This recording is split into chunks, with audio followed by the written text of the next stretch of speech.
పరిణయం 86th chapter.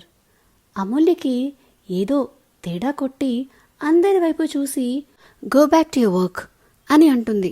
అందరూ వెళ్ళిపోతారు. అమూల్య శ్రీజని తీసుకొని తన క్యాబిన్కి వెళ్తుంది. ఏం జరిగింది శ్రీజ అని అడుగుతుంది. మేడం, నేను బ్రతికి ఉంటే మా వాళ్ళు చనిపోతారు అని అంటుంది శ్రీజ. అమూల్య వాట్ హ్యాపెండ్ అని మళ్ళీ అడుగుతుంది. శ్రీజ వణుకుతున్న గొంతుతో ఐఎమ్ ప్రెగ్నెంట్ మ్యామ్ అని ఏడుస్తూ, మా పేరెంట్స్ ఎంతో నమ్మకం పెట్టుకున్నారు నా మీద, నేను వాళ్ళ నమ్మకాన్ని తోంచేశాను అని ఏడుస్తూ అంటుంది. పెళ్ళెక్కడ జరుగుతుంది అని అడుగుతుంది అమూల్య. శ్రీజ గుడిలో మ్యామ్ అని చెప్తుంది. సరే పద వెళ్దాం అని అంటుంది అమూల్య. అమూల్య శ్రీజ చెయ్యి పట్టుకొని కార్లో కూర్చోబెట్టి పెళ్ళి ఏ టైంకి అని అడుగుతుంది. శ్రీజ 11:30కి మ్యామ్ అని అంటుంది. అమూల్య ఏ గుడి అని అడ్రస్ అడుగుతుంది. అమూల్య కార్లో ఫాస్ట్గా ఆ గుడికి తీసుకుని వెళ్ళి అక్కడ జరుగుతున్న పెళ్లిని ఆపుతుంది. అందులో ఒక ఆయన వచ్చి, ఎవరమ్మా నువ్వు, ఏంటి సంగతి అని అడుగుతాడు. అమూల్య జరిగింది మొత్తం చెప్పి ఆయనకు అర్థమయ్యేలా వివరిస్తుంది. ఆయన నమ్మకుండా నా కొడుకు అలాంటివాడు కాదు అని వెనకేసుకొని వస్తాడు. అమూల్య, విజయ్ నువ్వు చెప్పు, నిజంగానే నువ్వు ప్రేమించలేదా శ్రీజని అని అడుగుతుంది. విజయ్ ట్రూగా లవ్ చేయడంతో అవును మ్యామ్, నేను శ్రీజని లవ్ చేశాను అని చెప్తాడు. అమూల్య వాళ్ళ ఫాదర్ వైపు చూసి ఆయనకు చెప్పాల్సిందంతా చెప్పి వాళ్ళ పెళ్లి జరిపించి వస్తుంది. అమూల్య ఆఫీస్కి రాగానే ఆఫీస్ అంతా గందరగోళంగా ఉండడం చూసి ఏమైంది అని అడుగుతుంది. అప్పుడే అక్కడికి వచ్చిన నిర్మల, మేడం, ఎవరో మీరు లేని టైంలో వచ్చి ఆఫీస్లో ఉన్న ఎక్విప్మెంట్స్ మొత్తం పాడు చేసి ఇంకా బియ్యంతో పెట్టుకుంటే ఇలాగే ఉంటుంది అని వార్న్ చేసి వెళ్ళారు మ్యామ్.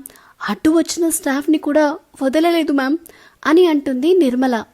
అమూల్య, సరే సరే వాళ్ళని హాస్పిటల్కి పంపించారా లేదా అని అడుగుతుంది. నిర్మల, ఎస్ మ్యామ్, ఎవరికైతే గాయాలయ్యాయో వాళ్ళందరినీ హాస్పిటల్కి పంపించాం మ్యామ్ అని చెప్తుంది. అమూల్య ఓకే అని సీసీటీవీ ఫుటేజ్ ఉండే రూమ్లోకి వెళ్ళి ఆ రౌడీలను చూసి అందులో ఒక హింట్ కనిపించడంతో అంకితకి కాల్ చేసి రమ్మనగానే తను వస్తుంది. అమూల్య అంకిత జీప్ ఎక్కి ఒక ఆఫీస్ దగ్గర దిగి పద అంకిత అని అంటుంది. అక్క ఏం జరిగింది అని అడుగుతుంది అంకిత. అమూల్య జరిగింది మొత్తం చెప్పి పద సీఈఓతోనే తేల్చుకుందాం, ఆయన గారి తమ్ముడి నిర్వాకం, అలాగే ఆ ప్రూఫ్స్ కూడా ఉన్నాయి కదా మన దగ్గర అని అంటుంది. అంకిత సరే అక్క అర్థమైంది అని అంటుంది. అంకిత అమూల్య ఆ కంపెనీలోకి ఎంటర్ అవ్వగానే ఎవరు కావాలి మ్యామ్ అని రిసెప్షనిస్ట్ అడుగుతుంది. అమూల్య మీ సీఈఓ సార్ని కలవాలి అని చెప్తుంది. ఒక్క నిమిషం అని కాల్ చేసి రీజన్ ఏం చెప్పమంటారు మ్యామ్ అని అడుగుతుంది ఆ రిసెప్షనిస్ట్. అమూల్య ఫోన్ ఇవ్వండి అని అథారిటేటివ్ వాయిస్గా ఫోన్ తీసుకుని Vishwa sir shall we meet for a coffee అని అడుగుతుంది. విశ్వకి కూడా అమూల్య అంటే ఇష్టం ఉండడంతో ఓకే అని తన క్యాబిన్కి రమ్మని పిలుస్తాడు. అమూల్య సార్ అంకిత కూడా ఉంది అని అంటుంది. పర్లేదురా రండి అని అంటాడు విశ్వ నవ్వుతూ. ఇద్దరూ బయలుదేరి విశ్వ క్యాబిన్కి వెళ్ళాక విశ్వ నవ్వుతూ కాఫీ సర్వ్ చేస్తాడు. అమూల్య సార్ కాఫీ తాగుతూ మూవీ చూద్దామా అని అడుగుతుంది. మూవీయా, టైం సరిపోదేమోరా అని అంటాడు విశ్వ. చిన్న మూవీయే సార్, త్వరగా అయిపోతుంది అని చెప్తుంది అంకిత. వై నాట్, ఇంతకీ ఏ మూవీ చూద్దాం అని అడుగుతాడు విశ్వ. నమ్మకద్రోహి అని చెప్తుంది అంకిత. ఏం మాట్లాడుతున్నారా అని అడుగుతాడు విశ్వ. సారీ ప్లీజ్ ల్యాప్టాప్ ఇవ్వరా అని అడుగుతుంది అమూల్య. విశ్వ తన ల్యాప్టాప్ ఇస్తాడు. అమూల్య ల్యాప్టాప్లో ఒక పెన్ డ్రైవ్ ఇన్సర్ట్ చేస్తుంది. అందులో ఉన్నవి చూస్తున్న విశ్వకి కళ్ళు పెద్దగా అవుతాయి. తను అమూల్య గొంతు పట్టుకోగానే కాఫీ కప్ కింద పడేస్తాడు. తర్వాత ఒక్కొక్కటి చూస్తుంటే తన కళ్ళు నమ్మలేకపోతాయి. విశ్వ, నో, ఇదంతా అబద్ధం. అమూల్య, ఎందుకిలా చేస్తున్నావు అని అడుగుతాడు. అమూల్య, సార్ ప్లీజ్ వెయిట్ అని ఆ రోజు జరిగిన ఆఫీస్ గొడవ కూడా చూపించి ఒక రౌడీ దగ్గర వీడియో జూమ్ చేసి, ఈ టాటూ చూసారా ఎక్కడైనా? చూసినట్టు అనిపిస్తుందా మీకేమైనా అని అడుగుతుంది అమూల్య. విశ్వకి ఒక్కసారిగా గుర్తుకు వస్తుంది.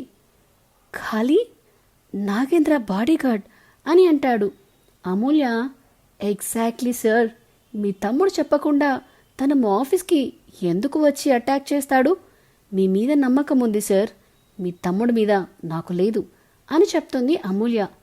అలాగే కొన్ని డీటెయిల్స్ కూడా తెలిసాయి అని ఒక ఫైల్ ఇచ్చి, కొన్ని ఇయర్స్గా మీ కంపెనీలో ఫండ్స్ మిస్ అవుతున్నాయి. దానికి కారణం ఈ అనానిమస్ అకౌంట్ అండ్ దీని ఐపీ అడ్రస్ మీ హౌస్. రక్షించాల్సిన మీరే భక్షిస్తున్నారా సార్?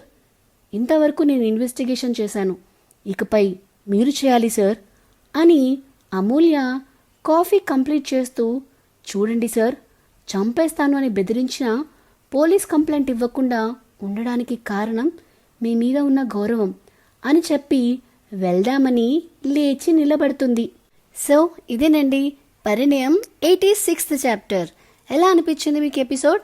ఈ వీడియో కనుక మీకు నచ్చినట్టయితే please like, share and comment చేయండి. అలానే ఇలాంటి కొత్త కొత్త కథల కోసం మరియు కొత్త కొత్త అప్డేట్స్ కోసం మన channel the novel whisperer with విన్యాని సబ్స్క్రైబ్ చేసుకోవడం మాత్రం అస్సలు మరవద్దు. Thank you, by.